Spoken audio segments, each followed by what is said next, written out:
गासैखौबो बरायना थाग्रोबाय दिनैनि गोदान भिडिअ नोंथांमोनखौ बरायबाय आं माने भिडिअखौ होनो हाथ'थाराखैमोन गोबां माने लोमजानानै दंमोन सेहेराफोरानो नै माबायदि जानानै दङ दा बिराद लोमजानानै हामबाय आं माने भिडिअखौनो होनो मोनथाराखैमोन एबारनिफ्राय भिडिअखौ माने रेगुलार होबाय थाफिनसै नोंथांमोना भिडिअखौ इन्टारेस्टेडबा नायबाय थाबानो जालांबाय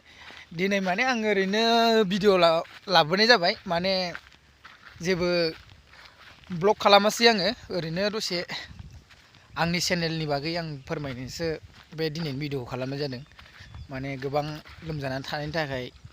आं भिडिअखौ होनो हायाखै रेगुलार भिडिअ होबाय थानो हायाखै आरोना लोगोफोर ओमफ्राय दा बेनो खोथाया नोंथांमोना नायनानै आंनि भिडिअखौ मोजां मोनदोंबा आंनि चेनेलाव थांनानै साबस्क्राइब खालामदो लोगोसे लाइक शेयार खालामनो दाबाव भिडिअखौ गाबोननिफ्राय धामाका गरम भिडिअ लानानै फैगासिनो नोंथांमोननि सिगाङाव नोंथांमोना भिडिअखौ आं जेथिया आपल'ड होगोन नोंथांमोना नायबानो जाबाय गोजोन्थों जै जाथों।